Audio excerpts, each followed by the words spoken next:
بص بقى يا صديقي، ركز معايا أوي في الفيلم ده لأنه محتاج تركيز، والفيلم بالمناسبة جامد أوي، وتقييمه على جوجل 8/10، وده تقييم عالي أوي يعني لو مش واخد بالك. طيب بيبدأ الفيلم مع فيرجينيا غودمان، ودي بتكون محامية شاطرة أوي على حد قولها، وبتكون رايحة لأدريان دوريا البيت علشان عنده قضية وهي المحامي بتاعه. فبتدخل للبيت وبيتفاجئ بمجيئها في الأول، لكن هي بتقول إن هيتم استدعائك الليلة دي للشهادة مرة تانية لأن حصل جديد في القضية، ومصادر بتقول إنه ظهر شاهد جديد وممكن يغير كل مجريات القضية. فبيقول لها إن أنا قلت كل الحقيقة، لكنها بتقول له إن شهادتك فيها ثغرات، ولازم تفهم إن عمري ما خسرت قضية قدام أي قاضي قبل كده، وإن قدامنا 3 ساعات بس وهيتم استدعائك بعدها، فمن فضلك نبدأ نشتغل. وبيقعدوا الاتنين وبتقول له قول لي بقى انت ليه كنت مع القتيلة في الفندق ده. وبيجي المشهد وده اللي هو بيحكيه، يعني بانه بدأ العلاقة معاها من فترة، وان في شخص بدأ يبتزهم ويطلب منهم 100,000 يورو. فبتسأله ليه الفندق ده بالذات وهو بعيد قوي عن المدينة، فبيقول ما اعرفش، كل اللي اعرفه ان في حد لفق لي جريمة قتل. وبيقول لها انهم كانوا وصلوا للغرفة وانتظروا تقريبا ساعتين لحد ما جت رسالة على تليفوني، وكانت من تليفون لورا، ولورا منهم علشان يشتروا سكوتهم. المهم بيقول إن فجأة وهو بيجهز علشان يمشوا حد بيتهجم عليه وبيخبط راسه في المراية وبيغمى عليه. ولما فاق بيقول لقيت الباب بيخبط جامد، وببص حواليا لقيت حاجة كده زي تمثال واقع على الأرض. مسكته بإيدي ولقيت لورا واقعة قدامي، فجريت عليها بسرعة. في الوقت ده كانت الشرطة كسرت الباب ودخلت الغرفة علينا، وكنت منهار وبطلب منهم المساعدة، لكنهم قبضوا عليا علشان فكروا إن أنا اللي عملت كده. ولما بيفتكر بيكون بيعيط كده وهو بيحكي، بس الحاجة غودمان بتكون قوية، فبتقول له بقول لك ايه يا حمادة. تقرير الشرطة بيقول ان الجيران سمعوا صوت الصريخ لكن محدش خرج من الغرفة، وان الباب كان مقفول بسلاسل من جوه، وان كل الشبابيك ولا واحد منهم اتفتح من جوه، يعني مستحيل يكون كان في حد جوه الغرفة من غير ما يسيب اي دليل وراه. معنى كده ايه؟ ان القاتل اتبخر يعني. وقالوا كمان ان المفتاح ما كانش مع حد غيركم، فكده انت كلامك فيه حاجة مش مظبوطة، وانت الجاني في نظر الشرطة، باقي بس يتم اثبات ده. اسمع يا حمادة، مفيش خلاص من غير معاناة، فلازم تضحي بحاجة مقابل حاجة أهم. وبتوريه خبر في الجرايد بصورة شاب مفقود، وبتقول له هسألك مرة واحدة، أنت عارف مين الراجل اللي كان في الأوضة؟ وبتقول له بقول لك إيه، لو عايزني أساعدك وأخرجك من الورطة دي من غير يوم واحد سجن ما تكدبش عليا تاني. المهم بيبدأ يحكي من الأول، وقبل الأحداث دي ب3 شهور بيجي المشهد على بنته ومراته سونيا، وبيكون دوريا بيكلمهم في التليفون، وبتسأله سونيا هتيجي ولا لسه شوية، فبيقول لها لا أنا رايح على المطار. وهو بيكون مقضيها مع السكر دي واللي بيكون اسمها لورا. وهما ماشيين بالعربية راجعين تاني بيكون ماشي بسرعة، وفجأة بيعدي غزال وبيكون في عربية جاية عليهم، فبيخبطوا العربيتين في بعض، وبتلبس العربية التانية دي في شجرة، وبياخدوا نفسهم كده وبيروحوا يشوفوا اللي في العربية، فبيلاقوه شاب كده لكنه بيكون ما بيتحركش. وهما لسه في حالة صدمة بيكون أدريان رايح يكلم الشرطة، لكن لورا بتمنعه لأن لو الشرطة عرفت بيكون انتهى مستقبلنا. وبيروح لعربية دوريا تاني وهيمشوا، لكن عربيته ما بتدورش. وهما لسه بيتكلموا بيكون في حد تاني جاي عليهم بعربية، فبتتصرف بسرعة تسألهم الأمور تمام وفي إيه وكده، فبيرن تليفون الشاب اللي مات. فبتروح جري لورا وهي بتقول أكيد إن دي شركة التأمين. وبيكون في دم كده نازل من العربية، لكن الراجل الرخم اللي معدي ده ما بيشوفش حاجة وبيودعهم وبيمشي. وبتقترح لورا انهم لازم يخلصوا من الجثة دي لان لو حد شافها هيعرف ان هم كذبوا وهنتكشف. وفعلا بيحطوه في شنطة العربية، وبياخد ادريان دوريا عربية الشاب بالشاب ميت في الشنطة علشان طبعا يخلص منهم. وطبعا كل الاحداث اللي قلناها دي هو بيحكيها للمحامية، وبيقول لها فضلت ماشي يجي ساعة، وكل اللي بيجي في بالي انا ليه ما كنتش مع اهلي في الوقت ده. وبيكون بيلوم نفسه. فبتسأله مس غودمان طب والعربية؟ بيقول لها غرقتها والشاب جوه الشنطة، لكن وهو بيزقها كده بيسمع الصوت في الشجر، لكنه بيعرف انهم غزلان، فبيكمل زق في العربية تاني لحد ما بتغرق، ولكنه بيكون حاسس بتأنيب الضمير. وبتقول له بعدين، بيقول اتصلت بلورا وبيسألها ايه اللي حصل معاكي، فبتقول له وهي منهارة حصل لي اكتر حاجة غريبة ممكن تحصل لي في حياتي. وبتقول له ان انا فضلت واقفة جنب العربية وبيجي عليها حد كده على الطريق، وبتقول له والله العربية عطلت والموتور واقف ومش عارفة اتصرف ازاي. فبيقول لها انه عارف نوعية العربيات دي كويس وانه اشتغل في المصنع بتاعها قبل كده، وبيعرفها بنفسه. فبيبص كده على العربية وبيشتغل فيها شوية، لكن بيكون هيحتاج معدات مش موجودة معاه دلوقتي، وبيقترح ساعتين. فبتوافق وبياخد العربية ولورا وبيروح على بيته. ولما بيسألها على اسمها وهم في الطريق بتقول له راكيل، وبيرن تليفونها، وبيكون ده جوزها اللي مشغول على طول في شغله ومش دماغه اصلا هي فين وبتعمل ايه. وبيوصلوا على البيت وبيعرفها توماس ده الشخص اللي قابلها وبيوصلها بالعربية على مراته، وبتدخل لورا البيت وبيكون توماس بيصلح في العربية وبيشوف ولاعة كده في العربية وبيكون شكلها مميز. وبتكون لورا بتشرب حاجة سخنة مع مرات توماس وبتسألها إذا عندها أولاد، فبتقول لها لا. فبتقول لها مرات توماس إنهم عندهم دانيال واللي دلوقتي في رحلة مع أصحابه، وبتوريها صوره. وبتكتشف لورا إن الشاب اللي في الصورة هو نفسه اللي عمل حادثة معاهم بالعربية ومات، ودلوقتي دوريا بيغرقه بعربيته عشان يخلص منه. وبتكون أم دانيال بتكلم حد في التليفون وبتسأل عليه إنه يقول لورا إنها جاهزة وبيعزم عليها بالعشاء، لكنها بتعتذر لأنها مستعجلة. هجيب بس الجاكيت من جوه وامشي على طول. وهي جوه بتكون خالتك ام دانيال بتكلم عم توماس وبتقول له ان الواد اتاخر وانا قلقانه عليه، وبيقترح انهم يرنوا على تليفونه. وطبعا التليفون مع الموكوسه دي اللي خدته من العربيه لما قالت ان دي شركه التامين، ولما بيرن بتتلبخ على عينيها وما بتبقاش عارفه تعمل ايه. ولما بيرن بيسمعوا الصوت طالع من جوه الاوضه اللي هي فيها، فبتخبيه بسرعه تحت مخده الكنبه. وبيسالوها سمعت صوت تليفون بيرن؟ الغبيه بتقول لا. فبترن تاني وبيلاقوا التليفون على الكنبه من غير تليفون، وبتقول لهم انها اتأخرت أوي ولازم أمشي. فبتاخد العربية وبتمشي وهي متوترة ومن غير حتى ما تقول شكرا. وبيكون توماس مستغرب من رد فعلها الغريب. وبيرجع المشهد على لورا ودوريا اللي مش عارفين يتصرفوا ازاي، وبيكونوا اتفقوا انهم مش هيتقابلوا تاني وبيودعوا بعض. وبيكون بيحاول يكمل حياته عادي. وبعدين بيسمع خبر في التلفزيون عن اختفاء دانيال، وبيقول لفيرجينيا غودمان انه اقسم ان ده هيكون اخر خطأ يعمله في حياته. وبتكون غودمان بتتكلم في التليفون وبتقول ان الشاهد اللي قلت لك عنه بقى موجود في المحكمة وقريب او هيتم استدعائه. بيكملوا كلامهم بانه بيقول ان بعدها بدأ يكمل حياته طبيعي. وهو في مرة في اجتماع بيجيله خبر ان جايله ناس من الشرطة طالبة تقابله، وبيكون فيليكس المحامي بتاعه معاه في الجلسة دي. وبيقول له وكيل النيابة ان ابو دانيال اللي هو توماس نقل واحدة عملت حادثة على نفس الطريق تقريبا في نفس وقت الحادثة.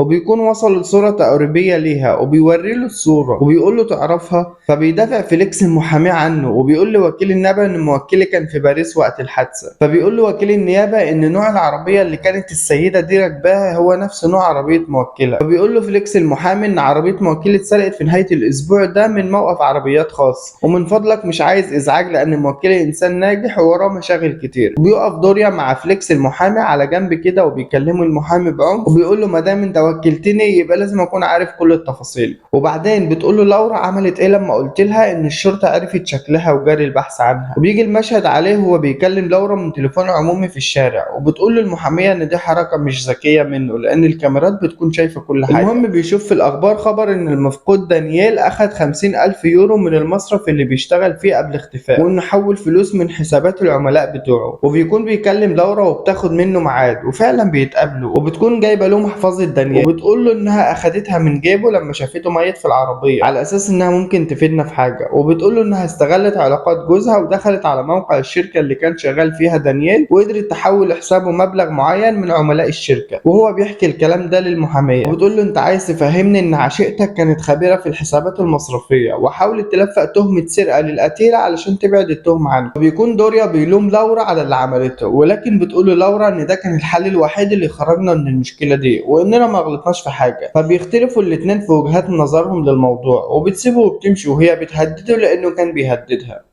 بقول لك ايه، الموضوع معقد شويه بس صدقني هتستمتع بحل اللغز الجميل ده في الاخر. خليك معايا لان احسن حته في الفيلم لسه ما جاتش. بيكون دوريا في حفله كده في بيته وبيجي عليه عم توماس ابو دانيال القتيل وبيعرفه بنفسه. فبيقول له اسف بخصوص اللي حصل لابنك، لكنه بيقول له ان ابني مش حرامي وان الكلام ده مش صحيح. وبيقول له ان يوم الاستجواب قالوا للشرطه انهم قابلوا الست دي على الطريق واخدوها لبيتهم علشان يساعدوها في تصليح عربيتها وانها كانت متوتره، ولقينا تليفونه في البيت ومستحيل يطلب منه ولاعه. فبيشوف نفس نوع الولاعه اللي كان شافها في العربيه اللي كان بيصلحها لورا. فان ده كان صح ولا لا؟ لان الاخبار قالت ان ابني حرامي وده مش حقيقي. وزوجتي انهارت لما سمعت الخبر وما بقاش قدامي الا اني امشي ورا الخيط الوحيد اللي باقي لي، ولقيت ان فعلا انت ما كنتش في باريس وانك كنت مع واحده تانية. فرحت للشرطه وحكت لهم لكنهم ما صدقونيش، وطبعا ده لانك انسان ناجح ومعروف. فبيسالوا بكل وضوح ابني فين؟ انت كنت مع الست دي في العربيه، عملتوا فيه ايه؟ خلصتوا منه؟ وبيمسك الولاعه وبيرميها في الميه كده. يقصد يعني انه غرقه في الميه زي الولاعه دي وعايز يشوف تعابير وشه، وبيساله ده اللي حصل، انا ومراتي عايزين نعرف بس ابني حصل له ايه. ويبدا الناس تتلم عليه وبيطلعوا الامن بره المكان وبيقول له هو خارج لازم تعرف ان الجاني هياخد جزاءه ومش هيفلت باللي عمله ده. وبيقول لفيرجينيا ان توماس بعد كده رجع لبيته ما عادش عنده القوه الكافيه الا يا دوب يراعي مراته وما عادش ظهر ولا اتصل تاني. فبتقول له مس فيرجينيا كده كل الاوراق ظهرت قدامنا، شخصين ميتين وجثتين، لكن الشرطه شايفه ان في عمليه قتل واحده وقاتل واحد والقاتل ده هو انت. فبيقول لها ان في ناس تانية ممكن تكون عندها معلومات اكتر من الابوين نفسهم. وبيجي المشهد لما جاله طرد من حد ولما فتحه بيلاقي فيه صور المكان اللي هو غرق فيه العربيه بدانييل، وفي مقطع صوتي فيه انه عايز 100,000 يورو مقابل سكوت والا هبعت الصور دي للشرطه. وبيوجههم لمكان معين يروحوا معاهم الفلوس. فبتقول له فيرجينيا وهو ازاي عرف مكان غرق العربيه. فبيقول لها دوريا الصوت اللي كان قبل ما العربيه غرقت ممكن ما يكونش دانييل باي شكل. على العموم في 3 اسئله، لو جاوبت على حاجه فيهم هنمشي على كلامك اللي صعب يكون حقيقي. السؤال الاول وهو ايه الهدف من الرساله اللي بتدينك واللي موجوده على تليفونك. السؤال الثاني ليه القاتل ما اخدش الفلوس وهي اصلا هدفه الاساسي. والسؤال الثالث ازاي القاتل اصلا دخل وخرج من الاوضه. فبيقول لها فاجئيني بقى انت وجاوبيني على الاسئله دي. فبتقول له هقول لك ايه اللي ممكن يكون حصل بناء على كلامك انت. فبتبدا تحكي وتقول له ان اللي حاول يبتزكم طلب منكم المبلغ ده في مكان وميعاد معين، وقال لرورا تسيب تليفونها في الزباله وراحت للغرفه المحجوزه باسمك. وبتروح فعلا للغرفه وبيكون دوريا مستنيها بره، وبعدين بيروح وراها دوريا وبعدين بيتبعت له رساله من تليفونها بان هفضح كل حاجه حصلت. وبيعرفوا انه فخ وبيقرروا يمشوا. وفجاه بيكون ابو دانييل ضرب لورا ووقعت على الارض. فبيقول لها دوريا يعني انت شايفه ان توماس هو اللي عمل كده؟ قالت له ده افضل خيار هتحجج بيه وهتقتنع بيه الشرطه، خصوصا ان عنده الدوافع اللي تخليه يعمل كده. وفعلا نجح في كده لان دلوقتي الكل يشكك في ان انت الفاعل ومش هيقدر يخرجك من الموضوع ده الا فليكس المحامي بتاعك بغرامه تقريبا 1,000,000 يورو. وان الطريقه الوحيده اللي تثبت انك ما قتلتش لورا هو اثبات ان توماس اللي عمل كده،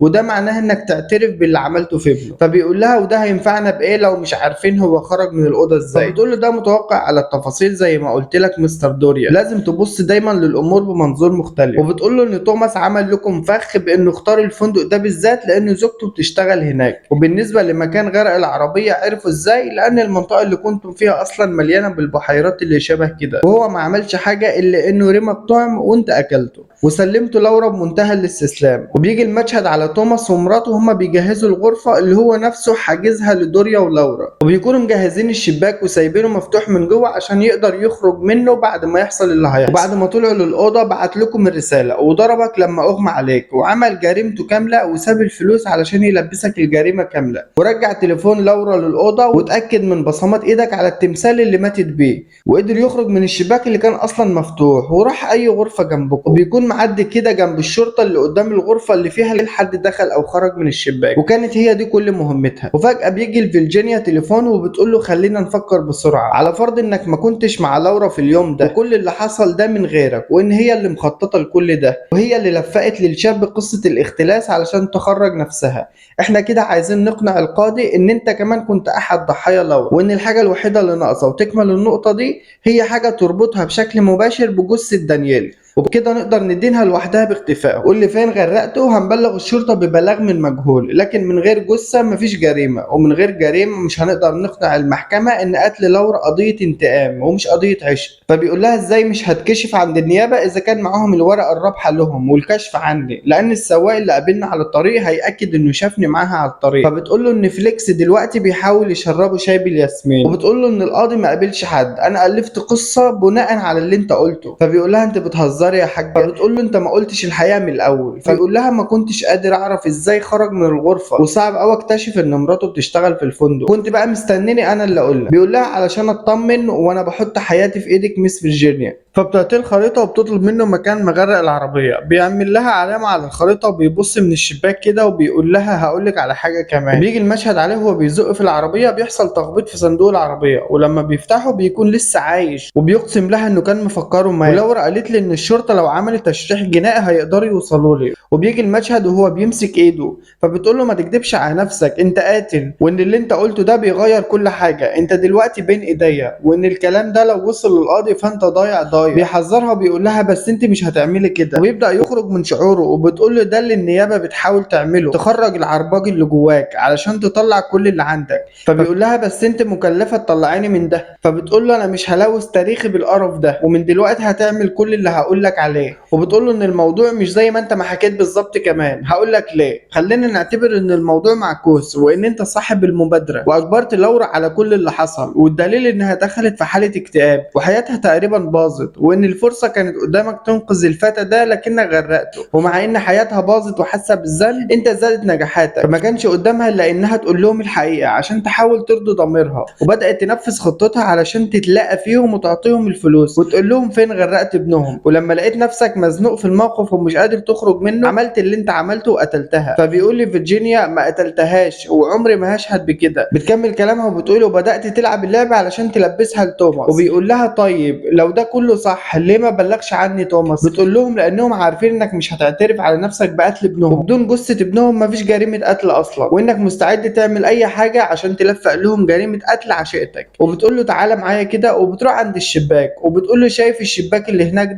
ده توماس بعد ما فقد ثقته في الشرطه بقى بيراقبك في كل خطوه ومستني ينفذ العداله بنفسه مهما كان الثمن. فبيبص لها باستغراب وبيقول لها انت بتفكري غلط. فبتقول له ليه؟ انت ذكي، فكر انت وقول لي. هم عارفين ومتاكدين ان انت اللي عملت كده، ومع ذلك بسبب نفوذك مش راضيه الشرطه تدينك ومش قادرين يجيبوا الدليل، فبقوا بيراقبوك زي ضلك. واجر غرفه قصادك عشان تكون قدامه طول الوقت وشايف كل الناس القريبه منك وكل اجتماعاتك وكل محادثاتك. وطبعا قدر يوصل لي وشكيت فيه فامرت بمراقبته. ويبص في المرايه وبنشوف في المرايه ان ام دانيال مش موجوده في انعكاس في المرايه اصلا، وبتقول له لو عايز مساعدتي لازم تعترف ان انت قتلتها. فبيقول لها ايوه قتلتها.